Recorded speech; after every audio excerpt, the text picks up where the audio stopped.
Good morning.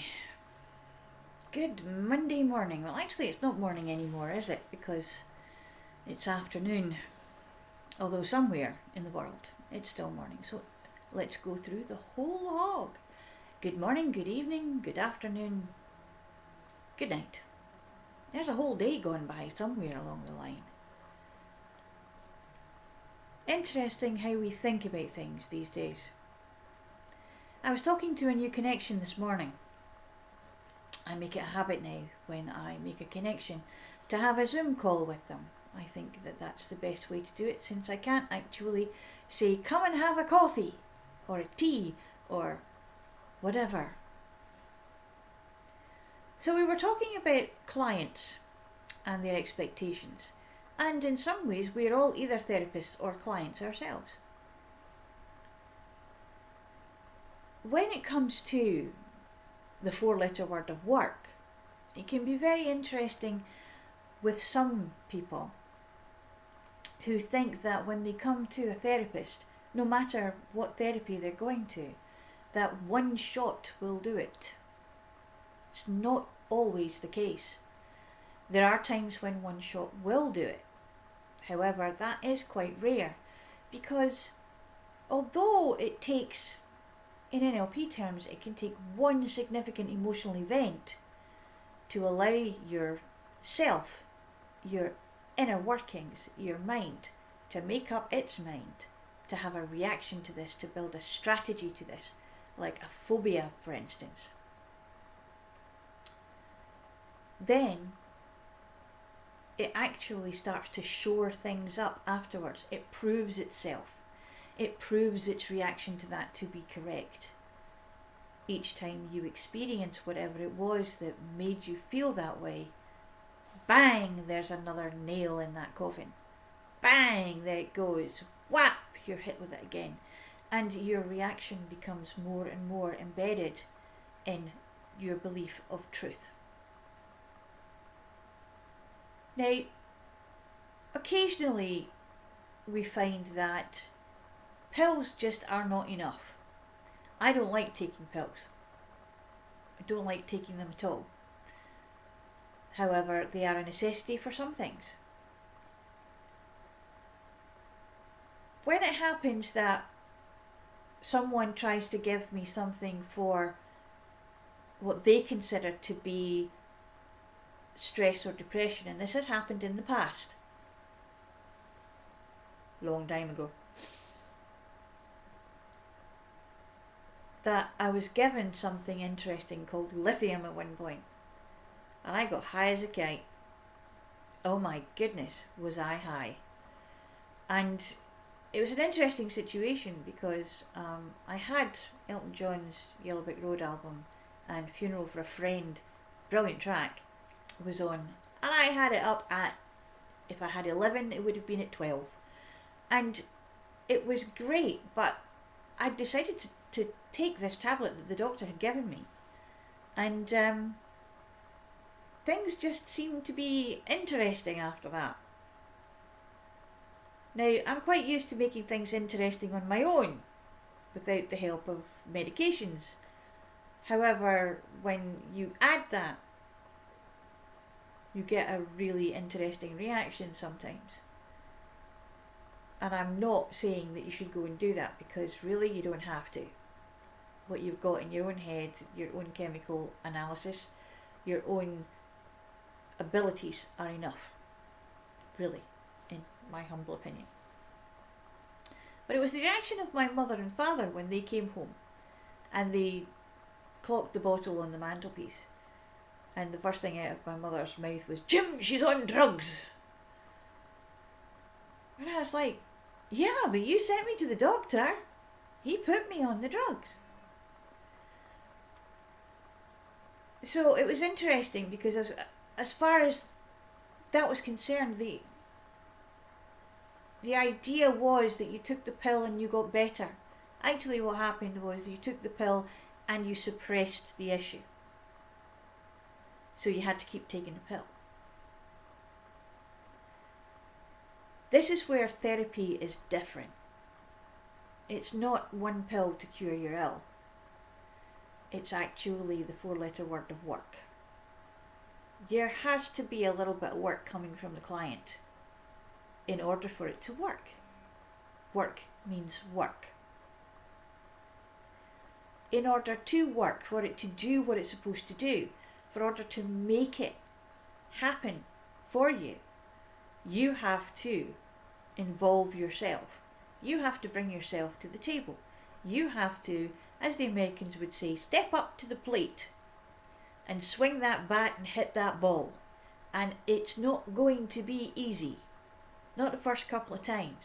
Till you get into the swing of things, it's going to be something that you have to work on in order to get. You have to be consistent. You have to actually go forward. And once you've made the decision, you have to go with the flow and get into the process. Because it's a process. Mental health, anxiety, stress, all the things particularly that we're dealing with at the moment with the limbic system that's being attacked with fear this and fear that, and this is not, how do I work this, how do I work that? This is something that we are now hyper vigilant and hyper aware of. So allow yourself to take a step back from the Sheldonitis of danger, danger, warning, warning, and just look at it about what you can do for yourself. We are learning machines. We are curious. We are underestimating our abilities every single day. We are always more than we think we are. And I have proof of that for myself, and what I'm asking you to do is find proof of that for yourself too. And there are many ways that you can do that, and we may explore that this week. This may be our theme of the week. Your unlimited potential. So my new contact and I were talking about using meditation as part of a way of understanding how to get ourselves into a mode of sleeping. Sleeping is a big health issue. And it's something that we really have to pay attention to, because it's not just about being tired on the surface. It's not just about having eyes that feel like there's half a ton of sand in them, that are blinking all the time and I'm so tired. It's not about brain fog. It's not just about brain fog. It's about teeny tiny things that are inside us called telomeres. And these telomeres when we're born are long and rich and have beautiful endings, and they're absolutely pristine and gorgeous. As we age, so do the telomeres, and they get a little bit shorter and they get a little bit less rounded at the edges, and they tend to lose that lovely sheen that's on them. Yeah, well, of course you're getting older, of course things are going to lose their sheen. They start to lose them when we don't sleep. And telomeres are actually our longevity cells. They are responsible, in part, because let's face it, everything is a multitasker in our body. Absolutely everything, and it depends on everything else. And this is also a metaphor for life, for how we live on the planet. Everything depends on everything else, and that means viruses and bacteria too. We are part of a process. We are not alone. We are not isolated. We are part of a process. We are a link in a very long chain. And at the moment, we are the weakest one, because we are the most dangerous one. However, that's another story. When it comes to looking at sleep and how important sleep is, we were talking about the different forms of rest. Sleep is a form of rest, but it's a form of rest that actually has the 4-letter word work sewn and woven right through it. Because while we're asleep, while this part from here forward is asleep, our universal mind is working really hard. It's going in there, it's repairing cells, it's making dreams, it's making sense of the day's situations, it's understanding where things are going, it's keeping us breathing, it's keeping our hearts beating, it's keeping the blood flowing, it's keeping us alive. It does that 24 hours a day, 7 days a week. However, it takes the time when we're asleep to really go at it, and to allow things to rest and settle, and to bring calm to chaos, if we will let it. However, when we don't switch this part off, it's like holding a very thin receptacle with thousands upon thousands of very angry bees inside, because your thoughts can't switch off. So we talk about, as therapists, we talk about meditation. Meditation is not a substitute for sleep. It's a way of teaching your brain, your mind, to calm down, to allow what's gone on during the day, to allow you respite from all those busy, buzzy thoughts that are going on in your head all day, all the fear-based things, all the what if I do that, can I do that, is this going to happen, what am I going to do with the kids, how am I going to teach them, what's going to happen with so-and-so's O-levels, what's going to happen with their hires, how are they going to get a job. That's in the future. And that actually is their future, not yours. Yes, we can think about it. Yes, we can be concerned about it. However, running around like a headless chicken in our heads, buzzing about like so many bees in a jar, is not going to solve a problem. It's just going to make a bigger one. So we were talking about meditation and how good it is.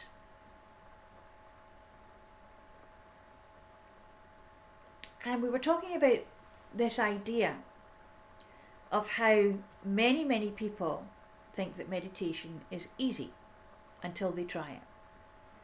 I mean, how difficult can it be? You just empty your mind and then you say Om and you're away. Cross your legs maybe, lie down maybe. What's so difficult about that? Well, most of you who have tried it will be able to answer that question quite happily. It's never that simple. Because it's the idea as it's expressed and how we perceive it. Emptying your mind, taking literally, is a bit of a uphill struggle on occasions. There are times when your mind is empty. There are times when your mind has stopped its chatter, its infernal dialogue. And for some of us who have anaphasia, they don't have that inner chatter. It must be lovely and quiet in there. In fact, I'm sure that it is. However, for a plethora of others, there's a constant self-speak dialogue going on. It's a bit like you're thinking about meditation as a beach, a beautiful, calm, sandy beach, and the tide is gently coming in and out, and the sand is just getting washed quietly and gently, and you're looking at it and it's pristine. There's not a mark on it, not even the ripple that the tide makes when it comes out. It's flat, smooth and gorgeous. And that's how we want our mind to be. We're looking at our mind and we're saying, that's what I want you to be. And if there has to be some noise, let it just be the wash, flow of the waves gently lapping at the shoreline. Now that's an interesting situation. I love that sound. That makes me very happy, that sound. But then so does the blackbird tweeting in the garden. It's whatever burns your candle. Whatever you think of that makes you feel calm and relaxed and allows your mind to just go, ah. So the Dalai Lama came up, as happens with me when I go off on a tangent. Because what I was thinking about was how people who practice Buddhism and the Tibetan monks, etc., and other people who meditate, because it's not just the Buddhist, but the Buddhist practice of being a part of detaching themselves from those things that drive us absolutely batshit crazy. That's an art and a half. So I was thinking about the Dalai Lama and how even when he meditates, there may well be times when he has things that are coming in and coming out, because, you know, when he was a child, records showed that he was a very curious child and he liked to push the boundaries slightly, which of course we all do as children, and some of us continue into this in adulthood. And his position as a spiritual leader became untenable when his country was invaded. So he had to leave. Now that must have been extremely traumatic, and for a long time now he's been a displaced leader because he has to live in Dar es Salaam. For us, we would probably be almost sitting in that space of, I should be doing this, I should be doing that, but they don't. People who are practicing detachment don't do that. They allow the thought to be there. It's like on your beach, your shoreline's there, seas lapping in and lapping out, but there's been a storm way out there in the ocean, way out there. And these waves are bringing in the flotsam and jetsam, which would be the littering of your thoughts on your pristine beach.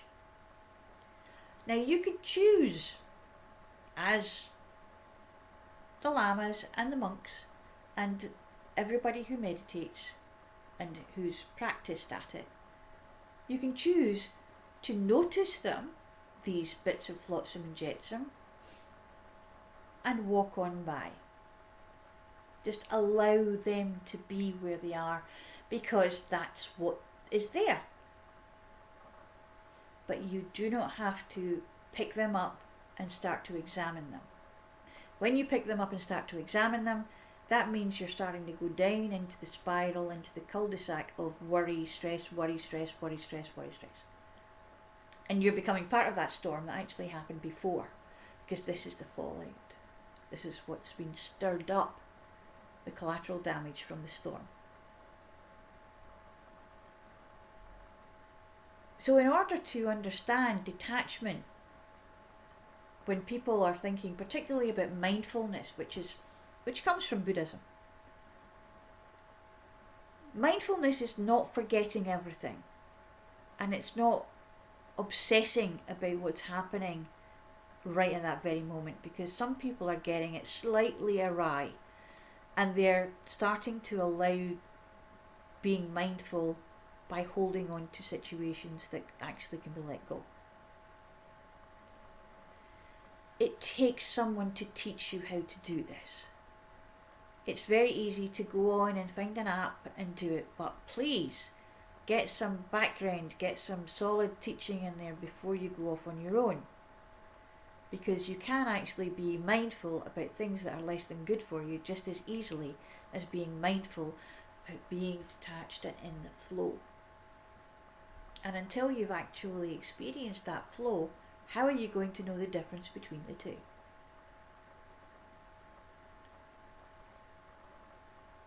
Particularly when you keep saying, I've got to be mindful, I've got to be mindful, I've got to be mindful.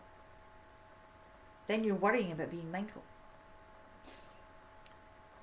So the detachment isn't about forgetting anything that ever happened. It isn't about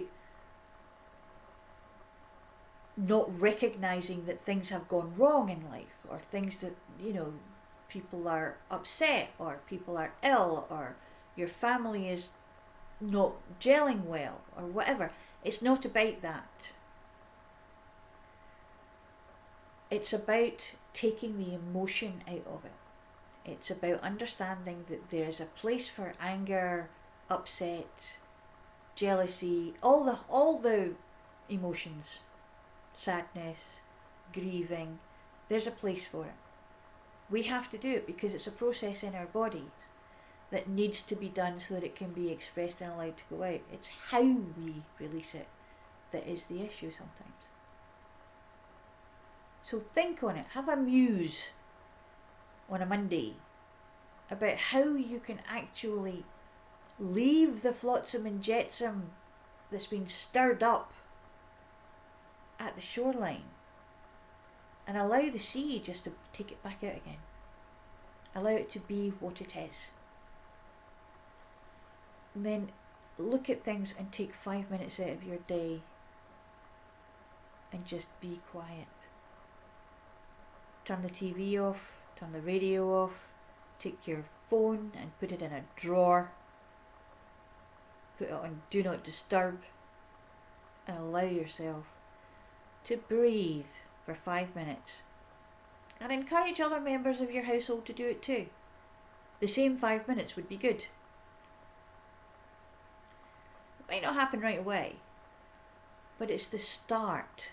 And you see, with any process, you have to actually do some work. When you take a pill, it's working inside of you, but obviously not quite in a way that's going to take away the issue. It's suppressing the symptoms of the issue, not curing the root cause. Only you can do that. Only we can do that. And that's the point of it all. Once we connect with our universal minds,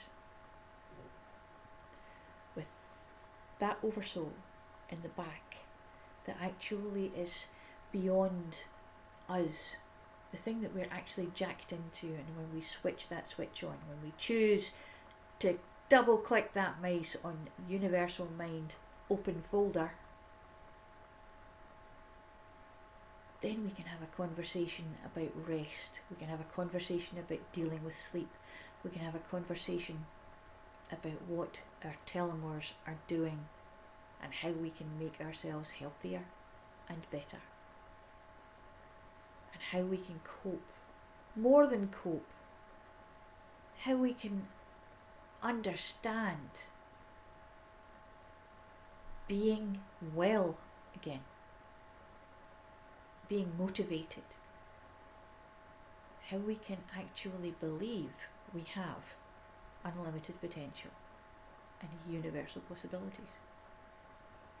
See you tomorrow.